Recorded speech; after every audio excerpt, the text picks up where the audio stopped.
முருகப்பெருமானுக்கு உலகம் முழுவதும் எத்தனை யாயோ இடங்களில் கோவில் அமைக்கப்பட்டுள்ளது.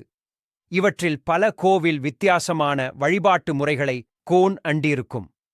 மயிலில்லாத முருகன், வேலில்லாத முருகன், நவபாசான முருகன் என விதமான சிறப்புகளை கோண்டா முருகன் கோவில் பற்றி கேள்விப்பட்டிருப்பேயாம். ஆனால் நீரில் மூழ்கியிருக்கும் முருகன் கோவில் பற்றி பலரும் அறிந்திருக்க வாய்ப்பில்லை. நெல்லை மாவட்டத்தில் தாமிரபரணி ஆற்றுக்கு நடுவே அமைந்துள்ள குறுக்குத்துறை முருகன் கோவில்தான் அந்த அதிசய கோவில். நீரில் மூழ்கியிருக்கும் அதிசயம் மட்டுமல்ல, இக்கோவில் பற்றிய பல தகவல்கள் அனைவரையும் ஆச்சரியப்பட வைக்கும். எத்தனையே ஆண்டுகளாக பல வெள்ளப்பெருக்கை கண்ட கோவில் இதுவரை எந்த சேதமும் ஏற்படாமல் கம்பீரமாக ஆற்றுக்கு நடுவே காட்சி தருகிறது. இங்குள்ள மூலவரும் திருச்செந்தூர் மூலவரைப் போலவே கையில் பூ, ஜப மாலையுடன் காட்சி தருகிறார். திருச்செந்தூரில் இருப்பதைப் போலவே பஞ்சலிங்கங்களை தரிசிக்க முடியும்.